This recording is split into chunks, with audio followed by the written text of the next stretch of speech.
곧 예배가 시작됩니다. 온라인으로 하나님께 드리는 예배에 정성을 다해 임해 주시기 바랍니다. 온 가족이 함께 모여 거룩하게 예배를 드립니다. 부모가 아이들의 훌륭한 영적 교사 역할을 하시길 바랍니다. 단정한 복장으로 예배를 드립니다. 성경책을 지참합니다. 예배 10분 전부터 예배 준비를 완료하고 기도합니다. 올바른 자세로 모든 순서에 정성을 다해 참여합니다. 핸드폰보다는 TV나 컴퓨터 모니터로 예배를 드립니다. 예배에 집중하여 하나님의 은혜를 기대합니다. 헌금은 정성껏 준비해서 우편으로 보내시거나 직접 교회 사무실 헌금함에 봉헌합니다. 난 예수가 좋다오. 난 예수가 좋다오. 주를 사랑한다오. 베드로 고백처럼 난 예수를 사랑한다오. 많은 사람들 참된 진리를 모른 채 주님 곁을 떠나갔지만 내가 만난 주님은 참 사랑이었고 진리였고 소망이었소.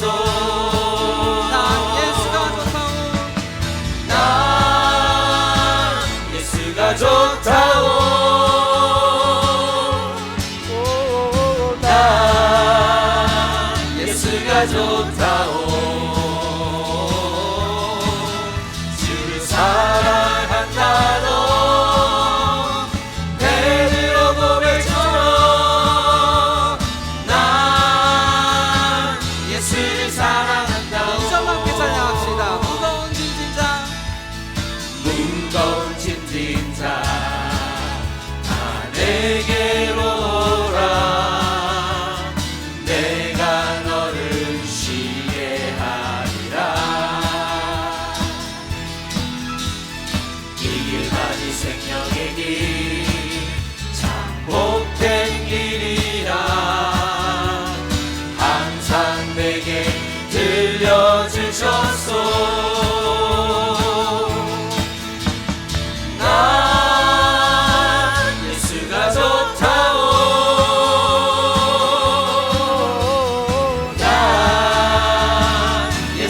좋다오. 주를 사랑한다도 베드로 고백처럼 난 예수를 사랑한다오. 난 예수가 좋다오.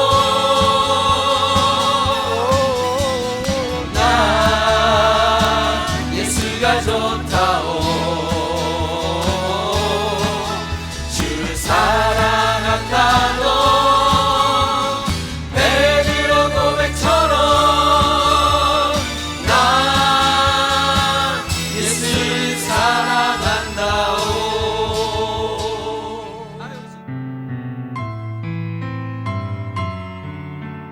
사랑과 은혜가 충만하신 하나님 아버지, 오늘도 귀하고 복된 하루를 열어주셔서 이 아침에 말씀과 기도로 하나님께 예배드리게 하시니 참으로 감사합니다. 비록 온라인으로 각자의 처소에서 예배드릴지라도 한 성령 안에서 주님께만 영광 돌리는 온전한 예배가 되기를 간절히 소원합니다. 하나님 아버지, 모든 사람이 죄를 범하였음에 하나님의 영광에 이르지 못하였으나 우리들을 사랑하사 죄와 사망 가운데 내버려 두지 아니하시고 예수 그리스도의 십자가 보혈의 구속으로 자녀 삼으시고 영생의 복을 누리며 살게 하시니 감사합니다. 하나님의 형상을 따라 존귀한 자로 세우시고 영생의 축복을 받은 우리의 삶을 돌아보면 구원의 은혜와 하나님의 사랑에 감사하지 못하고 세상 속에서 염려 근심하며 성령을 따라 행하기보다는 육체의 소욕과 탐심 가운데 살았음을 이 시간 회개합니다. 용서하여 주시옵소서. 하나님 아버지, 코로나 사태로 묶여버린 시간 속에서 오히려 하나님의 말씀을 더 읽고 기도함으로 하나님을 깊이 묵상하는 시간 속으로 인도하시니 감사합니다. 너희는 여호와를 만날 만한 때에 찾으라. 가까이 계실 때에 그를 부르라 하신 말씀을 따라 고난의 시간 가운데 하나님을 더 찾고 부름으로 세상보다 더 크신 하나님을 다시 한번 가슴으로 만나는 시간 되기를 간절히 소원합니다.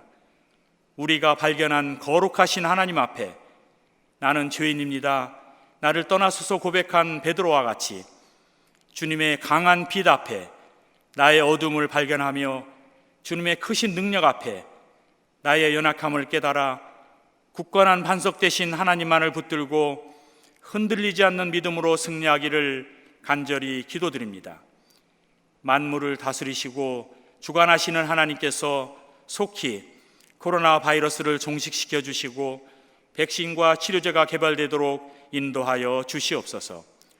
전염병으로 인해 어려움을 겪고 있는 작은 교회들과 세계 열방에서 복음을 전하는 선교사들을 지켜주시기를 간절히 기도드립니다.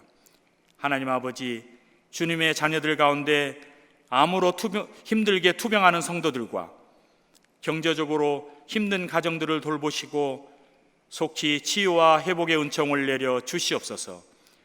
한의준 담임 목사님과 모든 사역자들 위해 하나님이 함께 하셔서 말씀의 능력과 쉬지 않는 기도와 성령의 은사를 더함으로 교회와 성도들을 인도하는데 주님의 종으로서 부족함이 없도록 붙들어 주시옵소서.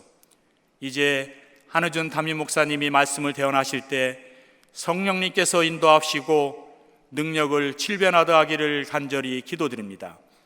말씀을 받는 성도들에게는 듣는 귀를 열어주셔서 말씀을 따라 순종하는 믿음을 주시고 변화되어서 겉으로만 보이는 표면적인 그리스도인이 아니라 마음에 성령의 인치심을 받은 자로 복음에 합당한 삶을 살아가도록 인도하여 주시옵소서. 이 모든 기도를 예수 그리스도의 이름으로 감사하며 기도하옵나이다. 아멘. 오늘 우리에게 주시는 하나님의 말씀은 로마서 2장 17절부터 29절입니다. 함께 봉독하시겠습니다. 유대인이라 불리는 내가 율법을 의지하며 하나님을 자랑하며 율법의 교훈을 받아 하나님의 뜻을 알고 지극히 선한 것을 분간하며 맹인의 길을 인도하는 자요 어둠에 있는 자의 빛이요 율법에 있는 지식과 진리의 모본을 가진 자로서 어리석은 자의 교사요 어린아이의 선생이라고 스스로 믿으니 그러면 다른 사람을 가르치는 내가 내 자신은 가르치지 아니하느냐?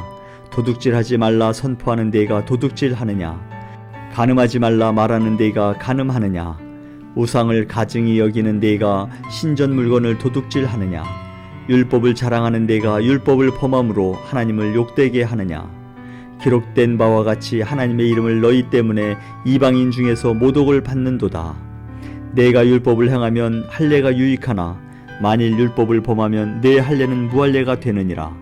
그런즉 무할례자가 율법의 규례를 지키면 그 무할례를 할례와 같이 여길 것이 아니냐. 또한 본래 무할례자가 율법을 온전히 지키면 율법 조문과 할례를 가지고 율법을 범하는 너를 정죄하지 아니하겠느냐. 무릇 표면적 유대인이 유대인이 아니요 표면적 육신의 할례가 할례가 아니니라. 오직 이면적 유대인이 유대인이며 할례는 마음에 할지니 영에 있고 율법 조문에 있지 아니한 것이라. 그 칭찬이 사람에게서가 아니요 다만 하나님에게서니라. 아멘. 오늘 본문은 누가 진짜 유대인인가 라는 주제로 유대인들과 사도 바울의 서로 다른 이해에 대한 논쟁의 말씀입니다. 이 주제를 좀 더 넓은 관점에서 보면 누가 진짜 믿는 성도인가, 누가 진짜 그리스도인인가 라는 주제로 또한 우리가 오늘 본문 말씀을 이해할 수 있습니다. 오늘 본문 17절에서 20절까지는 유대인들이 자기 자신들에 대해서 어떻게 이해하고 있는가, 유대인들의 자기 이해에 대한 말씀이고요. 21절부터 24절까지는 바울이 이해하는 유대인이라는 그 바울의 유대인의 이해에 대한 말씀을 기록하고 있죠. 유대인들은 자기들이 율법을 배우고 가르치기 때문에 이방인들과 다르다고 주장하는 거죠. 자신들은 특별하다고, 하나님이 특별히 택한 선민이라고 그렇게 이해를 하죠. 반면에 바울은 그들도 율법을 가르친다면서 오히려 율법을 범하는 위선과 모순을 가지고 있기 때문에 바울은 그런 유대인들도 이방인들과 전혀 다르지 않다라고 주장을 합니다. 그러면서 바울은 오늘 본문 29절이 핵심 주제의 말씀 아니겠습니까? 29절에 표면적 유대인이 아니요, 표면적 육신의 할례가 아니라는 거죠. 표면적 유대인이라는 것은 겉으로 갖고 있는 조건적인 유대인이 아니고, 겉으로 육체에 드러난 할례가 아니라 진짜 중요한 것은 이면적 유대인, 다시 말하면 내면의 속 사람이 진짜 유대인인, 그러한 유대인이 진짜 유대인이고, 이런 육체에 행하는 할례가 진짜 할례가 아니라 마음이 찢어지고 회개하고 주 예수 그리스도 믿음으로 거듭난 그러한 그 영적 할례, 내면적 그러한 마음의 할례가 진짜 할례라고 선포를 하고 있습니다. 이것이 결국은 복음의 정신이고 복음의 핵심 내용이죠. 겉으로 드러난 형식적인 율법과 할례를 주장하는 유대인이 진짜 유대인이 아니고, 사실 이 진짜 유대인이라는 논쟁 속에, 누가 진짜 유대인이라는 이 진짜 유대인의 논쟁 속에는 무엇이 진정한 구원인가를 사실은 논의하고 있는 거죠. 육신의 할례와 또한 유대인이라는 그런 육신적 유대인이 구원을 가져다 주는 것이 아니고, 진정으로 내면의 속사람이 예수 그리스도의 복음으로 말미암아 거듭나고, 그리고 예수 그리스도 믿고 영접함으로 심령이 깨어지고, 그리고 심령이 회개하는 그러한 마음의 할례죠. 그죠? 통회하고 자복하고 찢어지는 그런 그 회개의 거듭남, 이것이 마음의 할례라고 표현하지 않겠습니까? 이러함으로 복음으로 거듭나고, 그리고 예수 그리스도를 믿고 영접함으로 회개함으로 거듭난 새로워진 사람이 진짜 유대인이다, 그게 진짜 구원이다라는 것을 사실 오늘 본문에서 사도 바울이 우리에게 말씀해 주고 있습니다. 자, 오늘 본문을 통해서 그러면 사도 바울이 지적하고 있는 유대인들이 자기 자신들이 특별히 하나님께 이 선택을 받은 민족이라는 이 선민 사상이죠. 이 사상 속에 이 선민이라는 특별한 의식 속에 갖고 있는 위선과 모순에 대해서 사도 바울이 오늘 본문을 통해서 잘 지적해주고 있지 않습니까? 먼저 17절 보세요. 유대인이라 불리는 내가 율법을 의지하며 하나님을 자랑하며, 그렇게 말씀하죠. 우리가 잘 아는 대로 유대인들은 율법을 아주 중요하게 생각했죠. 그래서 어릴 때부터 율법을 달달달 배우고 외우죠.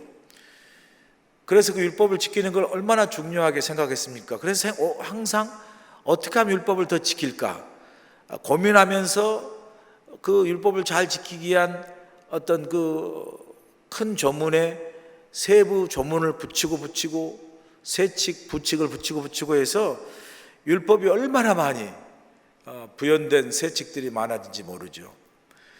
그러다 보니까 나중엔 율법을 보기만 해도 너무 복잡하고 정신이 없는 거예요. 너무 피곤한 거예요. 이렇게 율법을 지키는 것에만 신경 쓰고 어떻게 하면 잘 지킬까 방법론적인 측면에서 부칙을 만들고 세칙을 막 만들어서 잘 지키려고 하다 보니까 유대인들이 잊어버리고 관가하고 무시한 그보다 더 중요한 게 있었죠. 그게 뭐죠? 바로 율법의 정신입니다. 율법의 정신. 왜 율법을 지켜야 하는가, 그 정신을 잊어버렸어요. 하나님이 왜 그런 율법 조항을 주셨는지 그 율법의 정신을 아는 게 더 중요한데, 그 율법의 본질은 딱 빼버리고 율법의 그 정신은 다 빼버리고 오직 기계적으로 지키는 데만 신경을 쓰다 보니까, 또 그렇게 기계적으로 지키고 잘 그 말씀을 그 준수하는, 율법을 준수하는 거에만 신경 쓰다 보니까, 또 그것이 하나님이 가장 기뻐하시는 거, 그렇게 지켜야만 구원을 얻는다고 생각을 한 거죠. 그러다 보니까 율법의 정신은 사라지고 기계적인 율법의 어떤 그 지킴과 준수만 존재하게 되는 그러한 그 유대인들의 모습이 남게 되는 거죠. 뿐만 아니라 유대인들은 이런 율법을 기계적으로 지키는 것에만 초점을 맞췄을 뿐만 아니라, 오늘 본문을 보니까 그들은 하나님을 자랑했다라고 이야기합니다. 자, 유대인들이 율법을 지키고 또 하나님을 자랑했다라고 표현하는 것은, 이 자랑했다는 말 속에 정말 그들이 정말 하나님을 자랑했는가, 정말 그들이 하나님을 정말 높이고 영광을 돌리고 하나님을 정말 사랑했는가 라는 것에 대한 그 의문을 우리가 던질 필요가 있어요. 자, 오늘 그 17절, 아까 읽었던 우리 17절을 좀 쉬운 성경이라는 책의 그 번역으로 좀 이렇게 우리가 살펴보면 그 뜻이 좀 명확해져요. 쉬운 성경에서 17절 어떻게 번역했냐면요, 자신을 유대인이라 부르는 여러분은 어떠합니까? 여러분은 모세 율법을 의지하며 하나님과 사귄다고 자랑합니다. 이렇게 번역을 했어요. 자, 유대인이 뭘 자랑한다고 이야기합니까? 정확히 말하면요, 유대인들이 하나님을 자랑하는 게 아니라 자신들이, 이 쉬운 성경에 보니까 하나님과 사귄다고 자랑하고 있어요. 하나님과 특별한 관계고 하나님과 통한다고 그렇게 자랑하고 있는 거예요. 마치 어떤 거냐면 이런 거예요. 어떤 사람이 청와대 고급 관리나 무슨 장관이나 권력층에 있는 사람을 안다고 한번 전제해 보죠. 그럴 때 그 사람이 괜히 그 할 말도 아닌데, 불필요한 말이고 그때 상황에 꼭 필요한 말도 아닌데 괜히 이런 말을 흘리죠. 너 그 사람 알지? 그 장관 말이야, 그 청와대에서 일하는 그 사람 말이야, 내가 그 사람 잘한다? 내가 말하면 다 돼. 그리고 괜히 흘려요. 왜 흘리는 거겠어요? 왜 그런 말 하겠어요? 왜 괜히 흘리겠어요? 나 이런 사람이야. 나 그렇게 힘 있고 아주 권력 있는 사람과 잘하는 사람이야. 나 이렇게 대단한 사람이야 라고 뭐예요? 결국은 자기 자랑하는 거죠. 자, 유대인들이 하나님을 자랑했다고 그랬어요. 그런데 하나님을 진짜 자랑한 것 같지만 정말 순수하게 하나님을 자랑하고 순수하게 하나님을 높인 것이 아니라 하나님과 사귄다고 자랑하는 거예요. 하나님과 잘 안다고, 내가 율법을 가진 사람이야, 내가 하나님이 주신 특별한 율법을 가지고 율법 믿는 유대인이야, 하나님이 택한 민족이야 라면서 하나님을 순수하게 자랑하기보다도 자기 자신들을 자랑하고 자기 자신들을 뭐예요? 드러내는 그런 의도가 있는 거죠. 그러니까 유대인들이 율법과 하나님을 자랑하는 것은 결국은 그 본질 속에는 하나님을 자랑하는 것이 아니고 율법의 정신을 따라 율법을 지키는 것이 아니라 결국은 뭐죠? 자기 자신들의 유대인됨을 자랑하고 선민, 하나님이 특별히 택했다는 민족을 자랑하고 결국 뭐예요? 자기 자신들을 자랑하고 있다는 거죠. 자, 그런 유대인들이 어떤 모순을 갖고 있다라고 사도 바울이 또 지적하고 있습니까? 18절 말씀 보세요.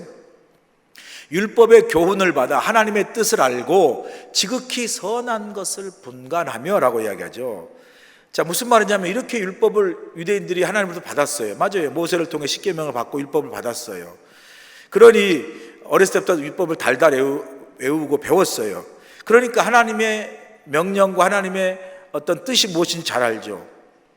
그래서 하나님의 명령과 뜻을 얼마나 지키려고 그랬었습니까? 그러니까 무엇이 선이고 무엇이 악한 것인가, 이 그걸 잘 알았고, 그래서 하나님이 좋아하는 선한 것을 추구하려고 애를 썼어요. 그게 이제 다른 말로 표현하면 율법을 지키려고 애를 쓴 거죠. 그렇게 열심히 살았어요. 왜? 하나님이 지키라고 주신 율법이니까, 명령이니까. 그래서 다 지키려고 애를 썼어요. 정말로 지키려고 애를 썼습니다. 바리새인들 정말로 지키려고 애를 썼죠. 뭐 대충 슬렁슬렁 대충 하는 게 아니고 정말로 자신들이 최선을 다해서 지키려고 애를 썼어요. 어떻게 하면 더 지킬까? 좀 더 세부적인 걸 만들어가지고 실수 안 하고 제대로 하나님 뜻 그 명령대로 지켜보려고 얼마나 애를 썼습니까? 그렇게 정말 열심히 살았어요. 구별되게. 자, 그런데 그렇게 살다 보니 문제가 있어요. 그게 뭐냐면 자기도 모르는 사이에 어느 날 자기들이 굉장한 사람이라고 생각한 거예요.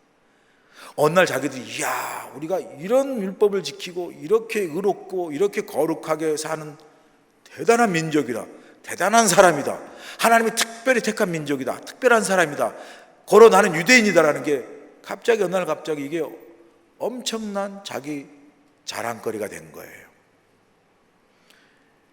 어느 날 모르게 자기가 자기 자신에 대해서 착각을 하게 되는 거죠. 내가 하나님 보시기에 이렇게 의롭고 이렇게 율법을 잘 지키고 이렇게 거룩한 사람이라는, 이렇게 훌륭한 사람이라는 스스로의 착각 속에 빠지게 된 거예요.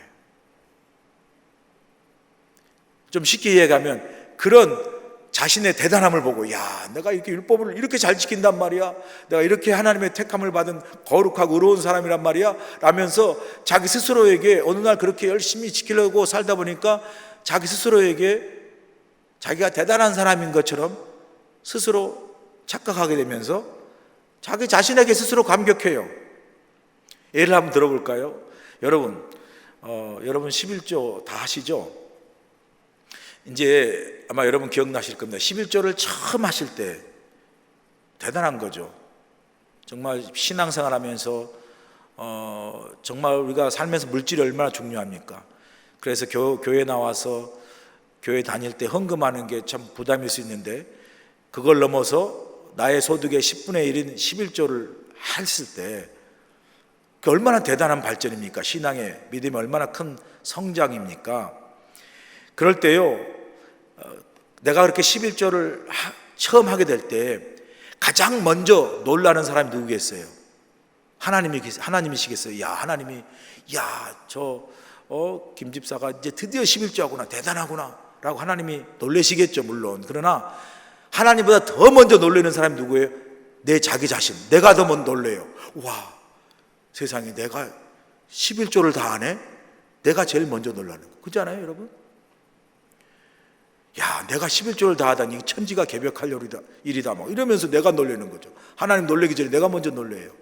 내가 막 이제 봉사를 해요? 그러면 누가 먼저 놀라겠어요? 하나님 먼저 놀라기 전에 내가 먼저, 야, 내가 어떻게 이렇게 교회 봉사까지 하나, 헌신까지 하나, 막 자기 스스로 놀래가지고 감격해서 막 자기가 눈물 흘려요. 그렇죠? 자기 착함과 자기 막 그 선행에 막 자기가 놀래고 감격하는 거죠. 여러분, 거기까지 좋습니다. 아주 좋은 거죠. 신앙생활 하다가 믿음이 성장해서 11조를 해서 하나님 놀래기 전에 내가 놀래면서, 야, 내가 이렇게 하나님 앞에 은혜를 깨닫고 11조도 다 하네. 야, 놀랍다. 나도 나를 볼 때 나도 이럴 줄 몰랐다고 놀라는 거, 그거 감사한 일이죠. 은혜로운 일이죠. 교회만 그저 왔다 갔다 하다 은혜 받아가지고 교회 안에서 내가 교회를 위해서 무엇을 할 수 있을까, 주님을 위해서 무엇을 할 수 있을까라는 생각으로 내가 어느 순간 선교도 가고 단기 선교도 가고 교회의 어떤 봉사나 사역에 참여하고 할 때 하나님도 놀라시겠지만 놀라기 전에, 야, 내가 예전에는 그냥 교회 다닌 것만 해도 큰일인데, 아니 내가 지금 이렇게 교회에서 직분도 맡았네, 내가 지금 단기 선교를 가네, 내가 지금 봉사하고 헌신하네, 내가 나를 봐도 놀라겠지 않겠어요? 그 얼마나 내 스스로가 놀래고 하는 것 자체가, 하나님의 놀라기 전에 내 스스로가 나를 보면서 내 믿음의 성장을 보고 내가 참 감사하고 놀라는 것, 얼마나 귀한 일입니까? 다 우리가 그런 성장이 필요하죠. 다 하나님 앞에서 그런 우리의 믿음의 성숙화, 성장이 필요한 거죠. 놀라는 거 얼마나 감사한 일입니까? 내가 주님의 은혜로 말미암아 이렇게까지 변화됐구나, 이렇게까지 성장했구나, 얼마나 귀한 일입니까? 꼭 필요한 일입니다. 그런데 문제는 그 다음이에요. 문제는 그 다음이에요. 어느 순간 그런 내 자신에 대한 교만이 들어와 가지고 내가 다른 사람, 그렇지 못한 사람과 달리, 혹은 하나님 앞에 내가 어느 순간 내가 이렇게 대단한 사람이 된 거예요. 교회 봉사도 하고 교회 직분도 맡았고 교회 나름대로 연륜도 깊어지고 뭐 헌신도 하고 11조도 하고 라는 그런 것 속에 어느 순간 내가 갑자기 대단한 사람이 된 거예요. 내가 의로운 사람이 된 거예요. 내가 거룩한 사람이 된 거예요. 이만한 나만큼 이렇게 한 사람이 없어 보이는, 내가 하나님 앞에서 대단하고 교회 안에서 내가 대단한 존재가 된 거예요. 여러분, 이렇게 자기 교만과 자기 의가 찾아오면 이때부터 우리의 신앙은 병들게 되는 거죠. 이때부터 사도 바울이 오늘 본문에서 지적하는 그러한 표면적 유대인, 겉으로 드러난 우리의 종교성과 종교적 행위가 우리의 신앙의 본질과 구원의 본질을 잠식해버리고 그의 본질을 우리가 잃어버리는 그런 영혼 없는 신앙생활, 은혜 없는 신앙생활, 그리고 딱딱한 우리의 교만과 딱딱한 우리의 어떤 자기 의로만 뚫뚫 뭉쳐있는, 목이 굳고 완고한, 어느 순간 진정한 그리스도인이 아니라 목이 완고한 종교인으로, 신앙인으로 바뀌어버리는 그런 무서움이 우리 가운데 존재하는 것이죠. 사도 바울은요, 이런 교만과 자기의에 빠지면, 이런 자기의에 빠지면요, 이런 자기 착각 속에 살게 될 수밖에 없다라고 지적합니다. 이런 교만과 자기의에 빠져서 살게 되면 이런 자기 착각을 가지고 살게 되는데, 그 자기 착각을 오늘 본문 19절 20절에서 이렇게 지적하고 있죠. 그러니까 유대인들이 자기 스스로의 의와 교만에 빠질 때 유대인들이 자기 착각 속에 사는 위선과 모순을 19절 20절에서 표현합니다. 19절 보세요. 맹인의 길을 인도하는 자요, 어둠에 있는 자의 빛이요, 율법에 있는 지식과 진리의 모본을 가진 자로서의 어리석은 자의 교사요, 어린아이의 선생이라고 스스로 믿으니 그래요. 이게 무슨 말이냐면요, 유대인들이 자기가 어느 순간에 하나님 앞에 율법을 이렇게 잘 지키고 할례도 받고 하나님 보시기에 이렇게 거룩하고 특별히 택한 사람이고 민족이라는 자기 의와 자기 교만에 빠지다 보니까 어떤 착각 속에 사냐면요, 그 착각이 사실 위선과 모순인데 어떤 착각 속에 사냐면요, 자기가 이렇게 대단한 사람인 줄 착각하고 산다는 거죠. 그 19절 20절에서 유대인들이 자기가 얼마나 대단한 존재인가, 그 착각 속에 사는 그 모습을 사도 바울이 이렇게 표현합니다. 첫 번째로 자기들이 얼마나 대단하고 착각하냐면요, 자기들이 맹인의 길을 인도하는 사람이래요. 눈이 안 보이는 사람을 인도하는 대단한 사람이고, 어둠에 있는 사람, 어둠에 있는 자의 빛이래요. 어둠에 있는 사람의 빛을 비추는 빛이고, 대단하죠. 어리석은 사람에게는 자기들이 교사고, 어리석은 자의 교사요, 그 다음에 어린아이처럼 미숙한 사람에게는 선생이다라고 스스로 자기들이 이런 사람이라고 스스로 자기들이 지금 주장하며 그런 어떤 모습으로 살아가게 된다는 거죠. 이 사실은 사도 바울이 주장하는 이런 모습은 자기 착각적인 위선이고 교만이고 모순이라고 이야기합니다. 이것이 유대인들이 이렇게 생각하는 것이 유대인들의 모순이고 착각이고 위선이라는 사실을 한 구절로, 그냥 한 방에 한 구절로 사도 바울이 표현한 게 뭐냐면요, 20절 제일 끝마디예요. 20절에 보시면 분명히 율법에 있는 지식과 진리의 모본을 가진 자로서 어리석은 자의 교사, 어린아이 선생이라고, 그 다음이 중요하죠. 스스로 믿으니 그래요. 스스로 믿으니. 이 스스로 믿으니라는 이 말이요, 한마디로 그냥 유대인들이 착각 속에 살고 있다라고 이야기하는 거죠. 스스로 혼자 착각하여 그렇게 믿는다는 거죠. 아무도 다른 사람이 그렇게 생각하지도 않고 그렇게 믿지도 않은데 스스로 자기 의와 자기 교만에 빠져서 나는 이렇게 대단한 사람이야, 눈먼 자의 길을 인도하는 사람이고 어둠에 있는 사람의 빛이 되는 사람이고 어리석은 자는 사람에게 교사고 어린아이 같은 사람에는 선생이라고 말하는 그런 스스로 그렇게 착각하며 믿는다는 거죠. 여러분, 우리가 살면서 우리 주위에 우리가 볼 때는 사실 전혀 그렇지 않는데 자기 스스로 착각해가지고 자기가 얼마나 대단한 사람인지를 그렇게 막 드러내면서 하는 사람 있잖아요. 우리는 말은 잘 안 하죠. 그런데 그 모습을 보면 얼마나 참 우스꽝스러워요. 아무도 그렇게 믿지 않는데, 아무도 그렇게 그 사람을 그렇게 보지 않는데 자기가 무슨 대단한 사람인 것처럼 그렇게 착각하며 살 때 그런 사람 바라보면 우스꽝스럽기도 하고 안 돼 보이기도 하고 참 불쌍해 보이기도 하잖아요. 왜요? 아무도 그렇게 믿지 않아요. 그런데 자기가 그렇게 착각 속에 사는 거예요. 그러니 사람들과의 관계도 못해요. 혼자의 세계 속에 살아가는 거죠. 외로운 사람입니다. 이렇게 스스로 잘났다고 의롭다고 옳다 여기며 자신이 대단한 사람이라고 믿고 착각하는 사람의 특징이 뭐냐면요, 자기 자신의 허물이나 실수를 보지 못해요. 자기 자신의 잘못을 보지 못해요. 왜요? 자신만이 의롭고 거룩한 사람이라고 스스로 믿으니까 모든 것이 다 자기는 의롭고 모든 건 자기가 다 맞아요.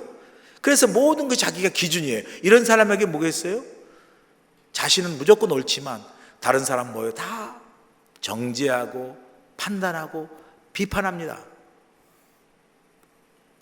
그래서 오늘 사도 바울은 본문 21절부터 23절까지 유대인들이 스스로의 그 죄와 허물을, 왜? 자기들이 착각 속에 살기 때문에 그런 사람의 특징이 뭐라고 그랬죠? 스스로의 죄와 잘못을 보지 못하는 그런 유대인들의 위선을 사실은 고발하는 거죠. 유대인들이 모순을 고발하고 있어요. 21절 23절에 보면 율법을 가르치면서 율법을 금하고 있는 그 유대인들의 모순을 고발하잖아요. 위선을 고발하죠. 그들이 도둑질하지 말라 하면서 도둑질하고 간음하지 말라 하면서 간음하고 우상 숭배하지 말라 그러면서 신전 물건을 훔치고 우상 섬기기 위해서 그 다음에 율법을 가르치면서 율법을 오히려 범하는 그런 위선과 모순을 유대인들이 행하고 있다는 거죠. 자, 이런 유대인들의 위선과 모순을 고발하는 이 메시지 뒤에 숨어있는 사도 바울의 메시지가 뭐겠어요? 이 고발 뒤에 숨어있는 메시지, 그건 뭐죠? 우리는 다 하나님 앞에 죄인이라는 거예요. 단지 드러난 죄인이냐, 숨겨진 죄인이냐, 들킨 죄인이냐, 들키지 않는 죄인이냐, 그것 차이뿐이죠. 유대인들이 스스로 의롭다고요? 아니라는 거죠. 그런 유대인이 더 위선과 모순 속에 있는 죄인이라는 거죠. 더 광범위하게 사도 바울이 던지고 있는 메시지는요, 이렇게 유대인의 어떤 모순을 지적하면서 우리에게 던지는 메시지는요, 너도 다 도둑질했고, 너도 간음을 했고, 너도 우상숭배했고, 너도 마음으로 살인했고, 너도 다 율법을 어기는 하나님 앞에 다 죄인이라는 것을 사실 우리에게 말씀하고 있는 거예요. 누가 누구를 판단하고 누가 누구를 정죄하겠냐는 거죠. 누가 누구를 다른 사람 앞에 내가 얼마나 의인이라고 하나님 앞에 자랑할 수 있겠냐는 거죠. 이렇게 우리가 죄인됨을 깨닫지 못하고 스스로 의롭게 여기는 그런 모습 속에서 우리의 잘못과 우리의 실수를 보지 못하는 위선이 우리 가운데 있게 되면요, 결국은 그것이 하나님의 영광을 가리게 된다라고 이야기합니다. 24절 보세요. 24절 보시면 기록된 바와 같이 하나님의 이름이 너희 때문에 이방인 중에서 뭐라고요? 모독을 받는다. 그렇지 않겠습니까? 여러분 생각해 보세요. 율법을 지키라고 가르치면서 자신들이 율법을 범하는 위선을 볼 때 결국 하나님의 영광을 가리지 않겠습니까? 우리가 교회로서 하나님의 사랑을 외치고 그럴 때 그런 하나님의 사랑을 외치고 하나님의 어떤 그 희생을 외치면서 정작 우리 교회인 공동체가 서로 성도끼리 다투고 싸우고 분열되면 그게 얼마나 모순이고 그게 얼마나 하나님의 영광을 가리겠습니까? 그와 같다라는 거죠. 그러면서 오늘 본문에서 유대인 사도 바울은 유대인의 위선과 모순을 사도 바울은 이렇게 역설적으로 또 지적을 합니다. 본문 25절 보세요. 내가 율법을 행하면 할례가 유익하나 만일 율법을 범하면 내 할례는 무할례가 되니라 말씀하죠. 간단히 이런 거예요. 내가 할례를 받았지만 네가 율법대로 살지 않으면 할례 받지 않는 무할례와 똑같은 것이다. 아무 소용없다는 거죠. 할례 받은 게. 할례 받아놓고 그 율법에 따라 할례 받은 건데 정작 율법을 지키지 않으면 그 할례는 무할례하고 똑같은 거다. 안 받는 사람은 똑같은 거라는 거죠. 동시에 26절에 또 이야기합니다. 26절에는 25절에 반대로 이야기하죠. 26절 보세요. 그런즉 무할례자가 율법의 규례를 지키면 그 무할례를 할례와 같이 여길 것이 아니냐 이렇게 말씀하죠. 25절과 반대되는 것이죠. 자, 만일 저 사람이 할례를 받지 않았음에도 불구하고 율법을 제대로 지켰다면 할례 받은 것과 똑같은 거라는 거죠. 똑같은 거라는 거죠. 그렇다면 할례나 무할례가 이게 무슨 의미가 있냐는 거죠. 그러면서 28절 보세요. 그래서 28절에 이야기하는 거죠. 무릇 표면적 유대인이 아니요 표면적 육신의 할례가 아니니라 말씀하죠. 무슨 말이냐면요, 유대인이라고 주장한다고 해서 좀 더 신학적으로 이야기하면 구원을 받는 게 아니라는 거죠. 할례를 받았다고 해서 구원을 받는 게 아니라는 거죠. 다른 말로 말하면 이제 오늘 설교 제목처럼 누가 진짜 유대인이라는 의미에서 율법을 받았다고 유대인이고 육체 할례를 받았다고 해서 유대인이 아니라는 거예요. 거기에 유대인의 그 유대인됨의 본질이 있다는 게 아닌 거죠. 좀 더 신학적으로 얘기하면 거기에 구원의 본질이 있다는 게 아니라는 거죠. 자, 좀 더 우리가 그거 신학적으로 지평을 넓혀보면 이해를, 할례나 혹은 율법도 일종의 종교 관습이고 또 할례 자체가 종교적 행위잖아요. 그러니까 우리가 갖고 있는 어떤 종교적인 관습이나 종교적 행위가 우리를 그리스도인 되게 하고 성도 되게 하고 우리를 구원해 주는 게 아니라는 거예요. 이런 종교적인 어떤 관습이나 종교적인 행위가 우리에게 구원을 주는 것이 아니라는 것을 말씀하는 거죠. 자, 그러면서 진정한 구원은 어디서 오는가? 진정한 유대인은 누구인가? 진정한 할례는 무엇인가를 오늘 마지막 본문 29절에서 결론을 내잖아요, 사도 바울이. 29절 보세요. 오직 이면적 유대인이며 할례는 마음에 할지니 영에 있고 율법 조문에 있지 아니한 것이라. 그 칭찬이 사람에게서가 아니요 다만 하나님에게서니라 말씀하죠. 이게 오늘 본문의 사실 결론이고 주제고 핵심 요절입니다. 이것만 29절만 이해하면 다 이해하신 거예요. 자, 29절 뭐라고 얘기합니까? 진정한 구원은 네가 유대인이자 네가 율법을 받았냐? 네가 할례를 받았냐? 여기에 있지 않다는 거죠. 그걸로 진짜 유대인인 것을 결정하거나 진짜 구원을 결정하는 게 아니라는 거죠. 그걸 29절에 그 중간에 보면 뭐라고 얘기합니까? 오직 이면적 유대인이며 할례는 마음에 할지니, 그 다음이 중요하죠. 영에 있고 율법 조문에 있지 아니한다 그래요. 영에 있다라는 거죠. 율법에 있지 않다라는 거죠. 뭐가요? 구원이. 여러분, 구원이라는 게 무슨 율법을 지키고 그래서 내가 얼마나 거룩하고 의로운 사람인가, 내 어떤 행위나 내 어떤 도덕이나 내 선함을 통해서 구원을 얻는 게 아니잖아요. 또 할례를 받는다는 거, 내가 하나님 앞에 얼마나 특별한 사람인가, 택함을 받았다는 어떤 육체적인 어떤 그런 특권, 육체적인 어떤 그러한 그 표현, 그런 것들이 우리에게 구원을 주는 게 아니라는 거죠. 어떤 육체적인 혈통이나 가문을 통해서 구원받는 게 아니라는 거죠. 그러면 그런 혈통이나 그런 유대인으로 태어나지 않는 사람은 영원히 구원이 없지 않겠습니까? 그게 아니라는 거죠. 구원은 영에 있다라는 거죠. 그러면서 뒤에 참된 축복과 칭찬이 어디서 온다고요? 사람에게서가 아니라 바로 다만 하나님에게서니라. 여기서 우리가 이제 칭찬 그러면 단순한 칭찬보다도 바로 진짜 유대인, 진짜 구원이 어디서 오냐는 거죠. 그게 사람의 어떤 의로움이나 사람의 어떤 행위나 도덕에서 오는 것, 선함에서 오는 것이 아니라 바로 하나님에게서 온다는 거죠. 구원은 하나님에게서 온다는 거예요. 사도 바울이 오늘 누가 진짜 유대인인가를 통해서 강조하는 게 바로 이거죠. 무엇이 진정한 구원인가? 무엇이 진정한 그리스도인인가? 무엇이 진정한 성도인가? 그걸 우리에게 말씀하는 거죠. 구원의 관점에서 볼 때 무엇이 진정한 구원이에요? 내 착한 행위가 나를 구원하는 게 아닙니다, 여러분.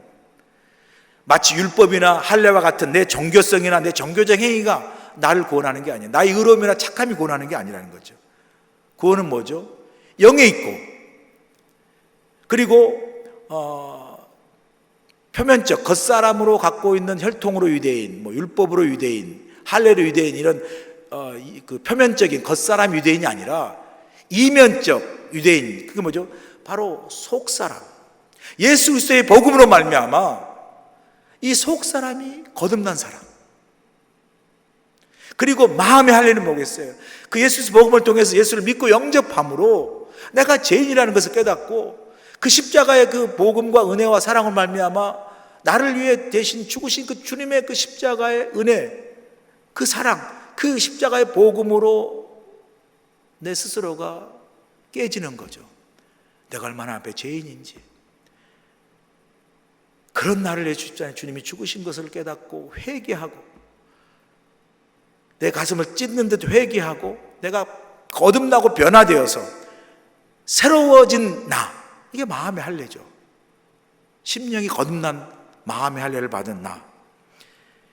이렇게 속사람이 복음을 말미암아 거듭난 사람이 진짜 유대인이고, 율법이나 할례 있지 아니하고 그 십자가의 복음으로 내 마음이 찢어질 듯 회개하면서 내가 심령이 새로워짐으로 예수 그리스도 안에 새 사람이 된 그 마음의 할례를 가진 사람이 진짜 유대인이라는 거죠.